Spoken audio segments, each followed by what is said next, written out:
Ruth, what was your experience of the AIDS crisis like? It was the most intense and meaningful experience of my life. And it went on for a very long time.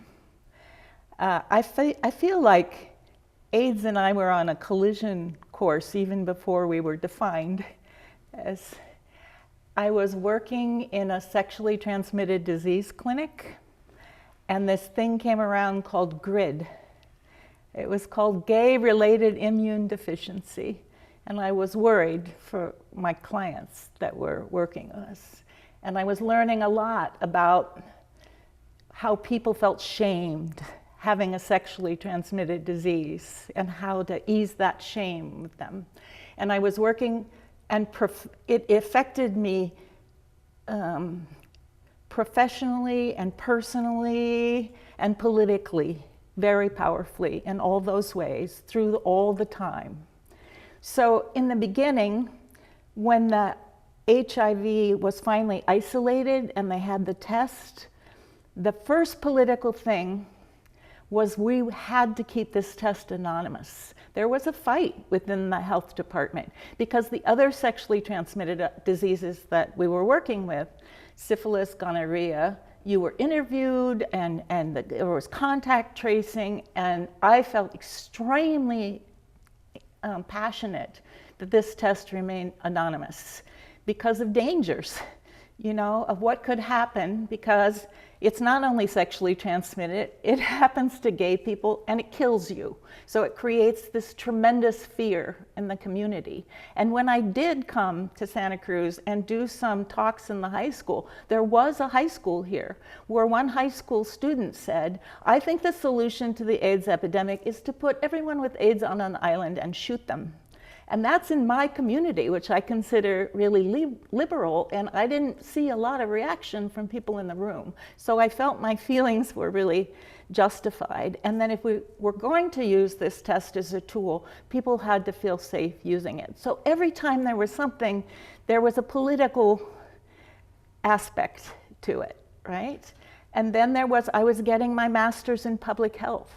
I had worked in Brazil for a long time in health issues, and I only had a BA in English, and I was winging it and feeling overwhelmed and distressed. And somebody said to me, it's simpler than that, Ruth. Just do what you can according to your skills. So I said, I need skills. And I went and got a master's in public health. So here I am sitting in this clinic talking about sex, working with these gay men, and now I'm getting these skills that I can help with. So then came the personal, because I met someone. It's hard to describe my relationship with Richard. He swept me off my feet. He was one of the first people in San Francisco to be diagnosed. He was working in the health department, and we were on the phone, and I said, I have to see you in person. Who are you? And I loved Richard a lot, and he's the one who brought me to Santa Cruz.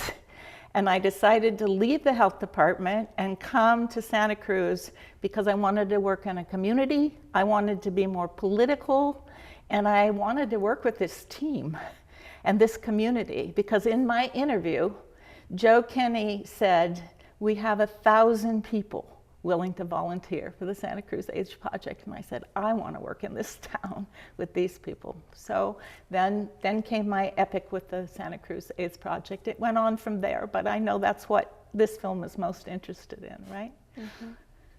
So. You want to tell me about the Santa Cruz AIDS Project? Yes, I want to tell you about the people there to start with.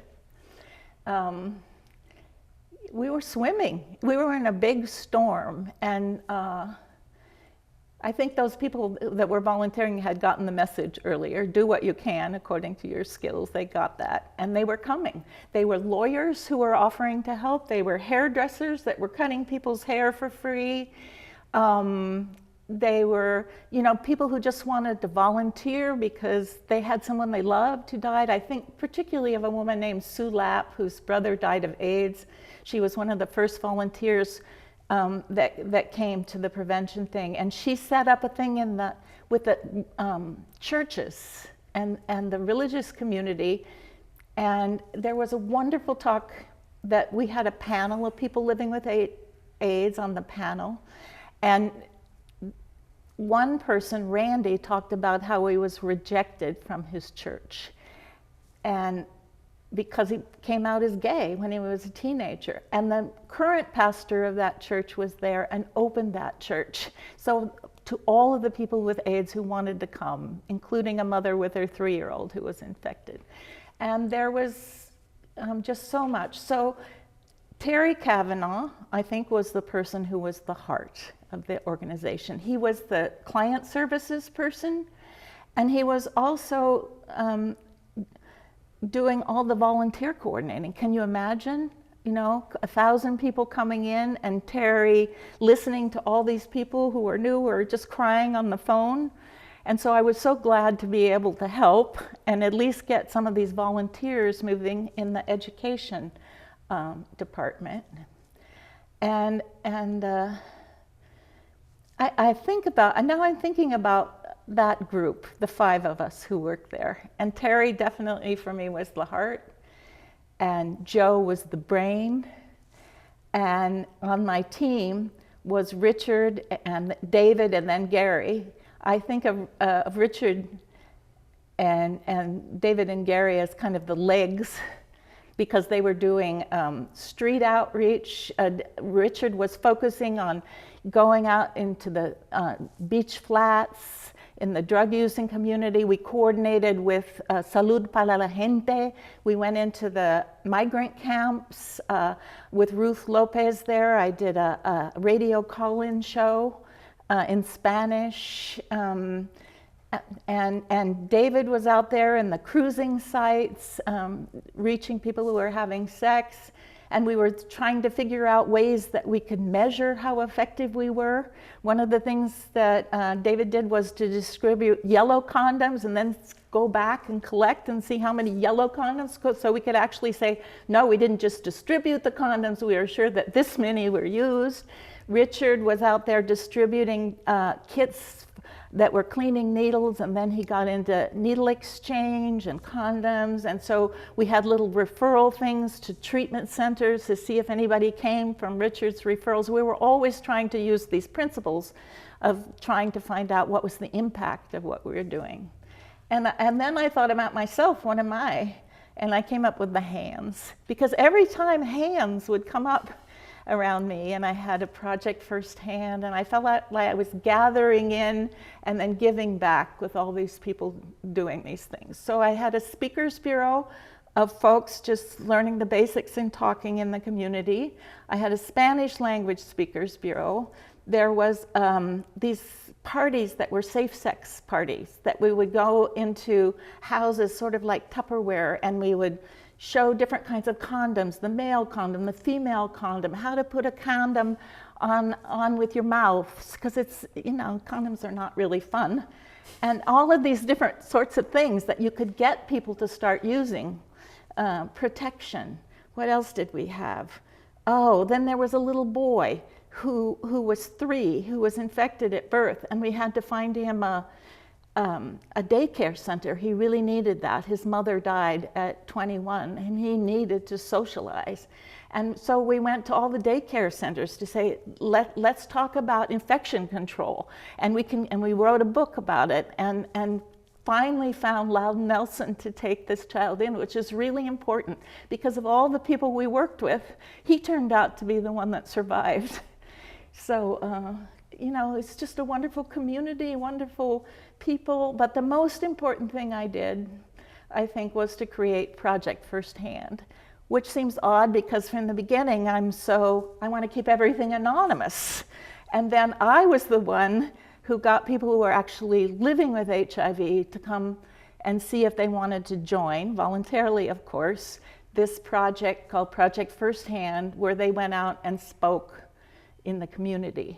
And that changed everything about the power of talking to people and getting to listen. I can go more into that if you want me to. Tell me about Project Firsthand. Well, I guess part of it was inspired by what I did at the health department, because I had this friend, Richard, and I went out with him, and I noticed how much more powerful the talks were when we did them together. So when I came, I said, I really believe that if we're going to tackle this epidemic, we really need the strength and support of people living with it to make it happen. And I have this idea, a project firsthand, people coming out and talking, and then Terry would talk to them if they were interested and refer them to me. And when I finished, there were actually 63 people who did that. And we would start with the training, and the training would start with a party, because why not? And so the parties would, as they went on, the initial party before the training would be at my house, which I have moved back into, and it's reverberating now with all these people. The people who had been talking would talk about what their talks were like.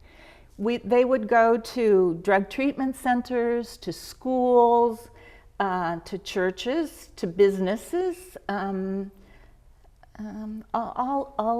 all around and speak. And they would go with someone as a support person who was in the regular training that would also talk about transmission and those things. And you could definitely see that it was making a much bigger impact. Our youngest speaker was actually 9, and he went out, he did the training and went out with his father. He was a boy who had contracted HIV from blood products from his hemophilia. And the kids in the school would just totally relate to him and stop this fear thing that was going around. Who else? We had like Diane, for example. She contracted HIV from a single sexual encounter. She had the condom in her purse. She didn't put it on because the guy looked professional. And she knows she contracted that because she contacted all the 3 people she'd had sex with, and he was the only one who was infected. And there was a woman who went to her talk and was very impressed by it and said, well, the next time I have sex with a new person, I'm going to make sure we both get tested. And she did that, and the man was infected. So it's hard to know how much you prevent, but you know, you have these little incidences where you know you made a difference, right? And the power of it, I mean, one of the goals, of course, is to prevent infection, but that's not the only goal. Another goal is to reduce the homophobia in the community.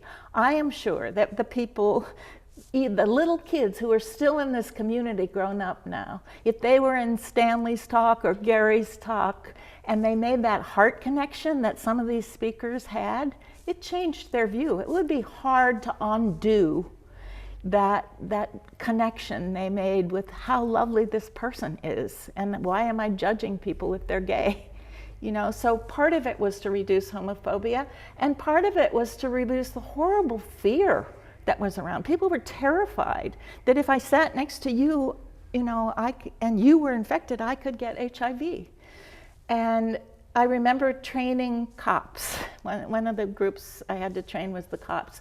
And they were really worried. They had reason to be worried about blood, and they could use gloves and things like that. But they were scared that guys were telling them they were HIV infected and they were spitting on them, and they were really terrified they'd get it. And I said, you don't get it from, they're probably in the beginning not really HIV infected, but you don't get HIV from spit. Now, I could tell them that, but I was sitting with Margaret, and she was living with HIV, and she'd just taken a drink out of her glass. So I take a drink out of Margaret's glass, and they gasp, and they say, I really mean it. You won't get it. You know, so it had a power to make people see, oh, this could be a person like me. This could be a person like my son. This could be a person like my father. And its power was very, very meaningful. And the other thing it did is it gave meaning to the people themselves. Their lives had meaning, and they were really proud of their talks, and they got good at it. You know, and so we'd have these parties where people who had done it before would talk about their most challenging talk, their best talk, and there was so much laughter at the party at my house that one time the cop came, what is everybody laughing at? So, you know, there was great joy that we created in the project as well.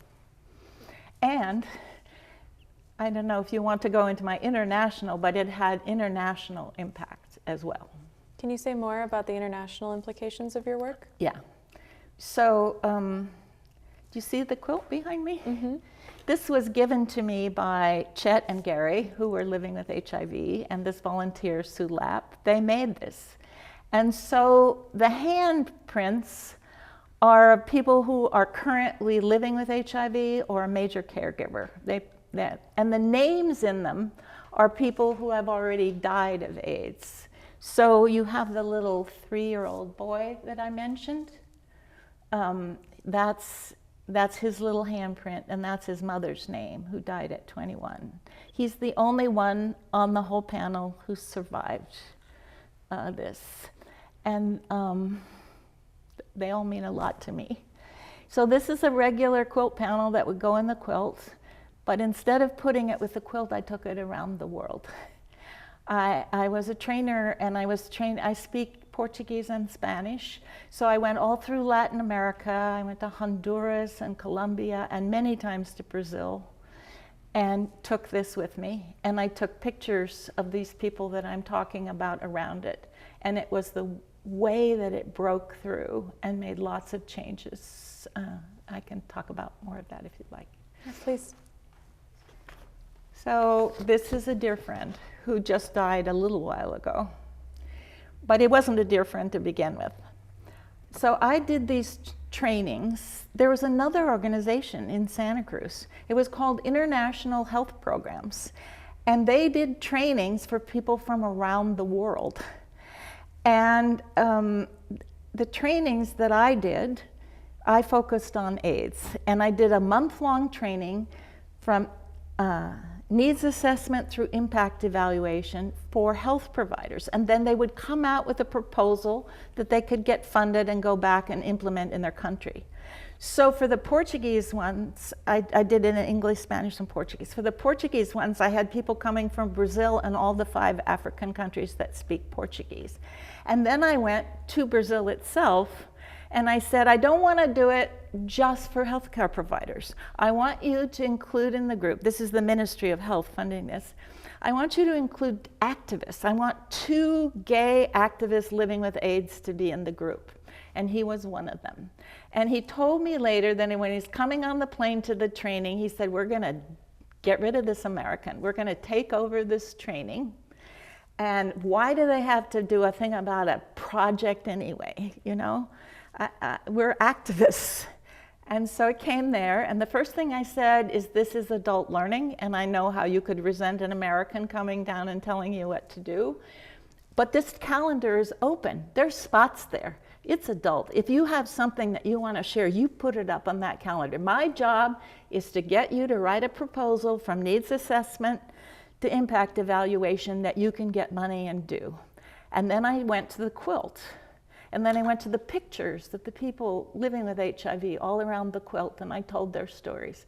And he told me that when I did that, he threw away the machete, he threw away the knife, and it was the most meaningful training, and he became my best friend. And his project first was, he did project in the favelas with gay youth.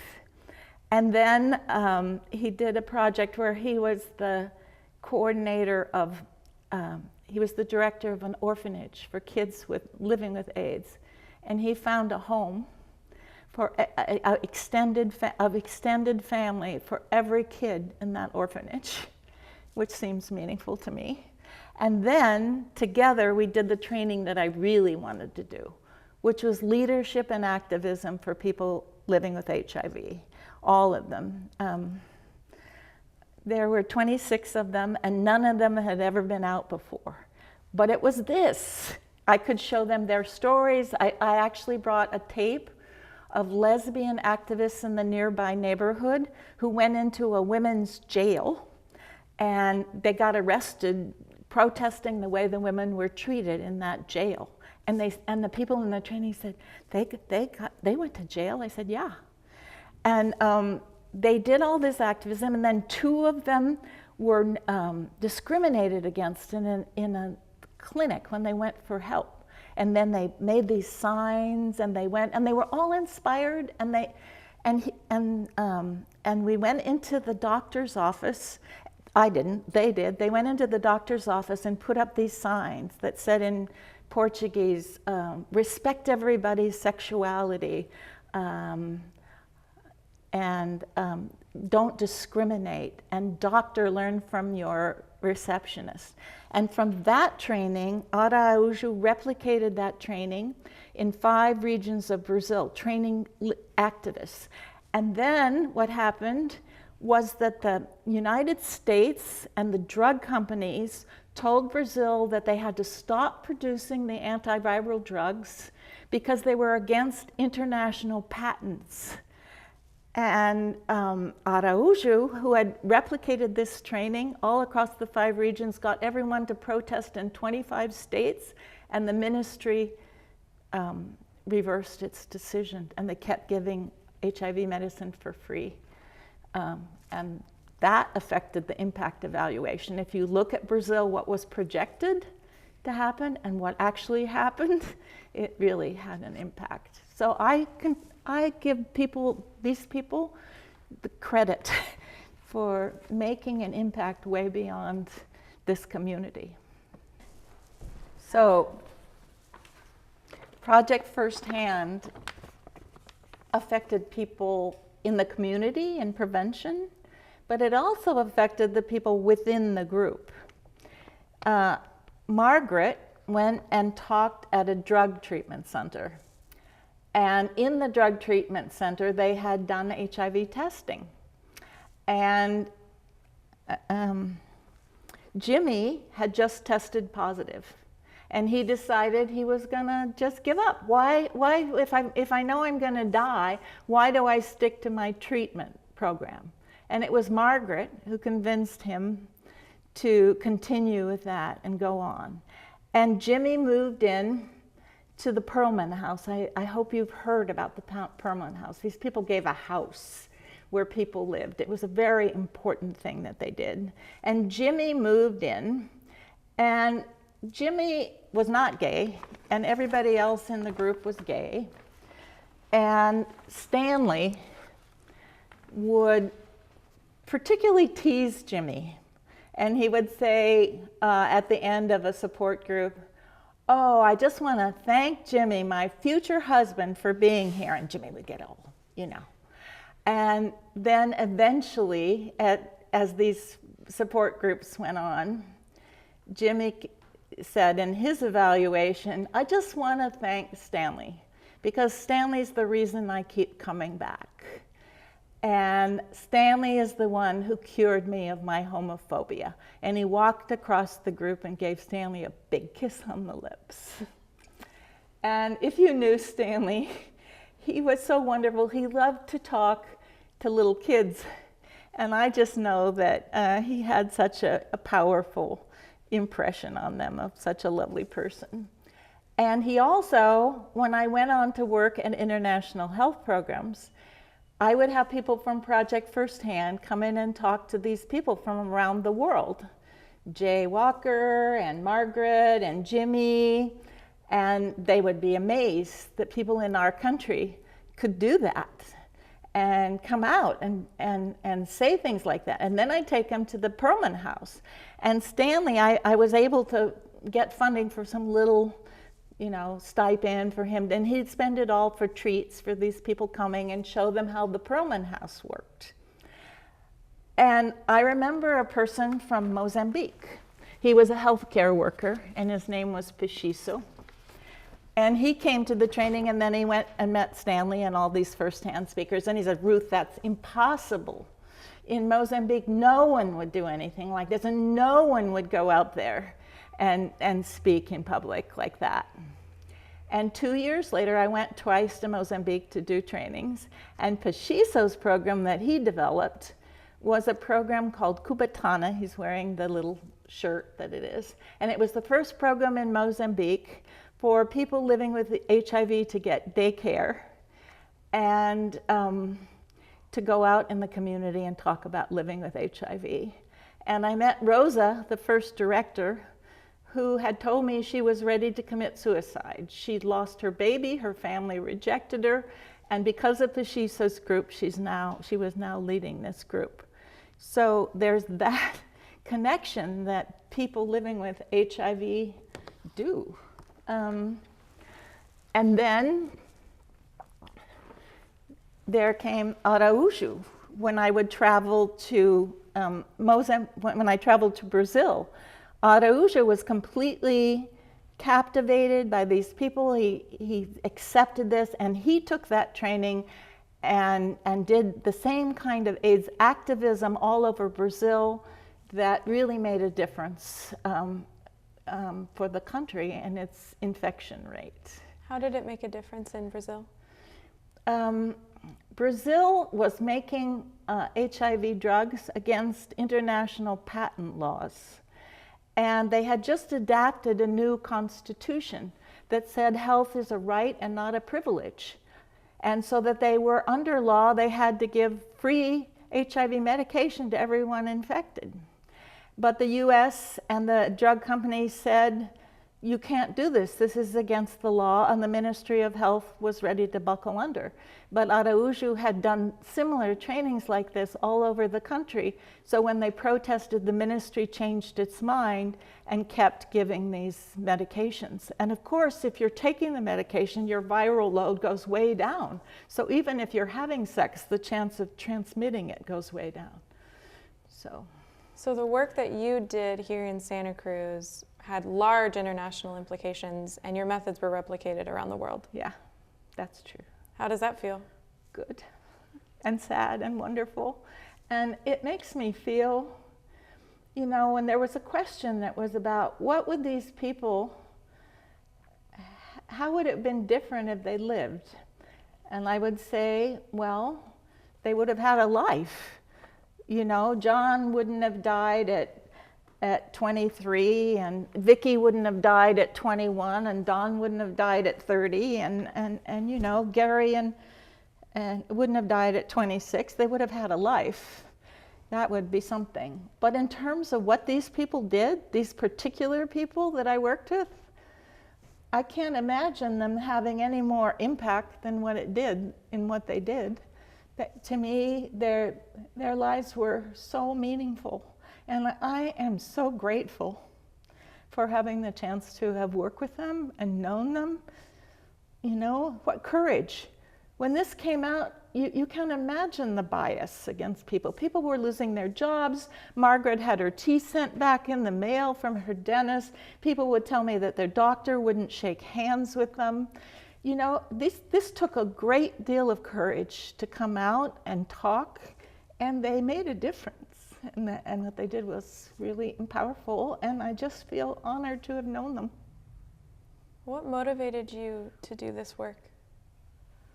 What motivated me to do this work? Well, like I said, we were on a crash course, AIDS and I had lived in Brazil, where I'd just seen what happens when you live under a dictatorship, and where income inequality is so strong that how can a person with money be happy putting food in their mouth when everyone around them is starving? And I really wanted to go back to Brazil and do that, but now I feel it's happening in my own country. We're very close to having a dictatorship. We're very close to having such terrible income equality and such horrible repression of gay and trans people and women. You know, that, I keep going back to my motto, do what you can according to your skills and hone those skills because it's coming. You know, so it's always been what I've felt, you know, that we have to just try to do what we can according to our skills.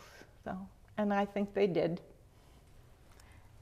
Do you see any modern parallels between the AIDS crisis and the political moment we're in now? Of course.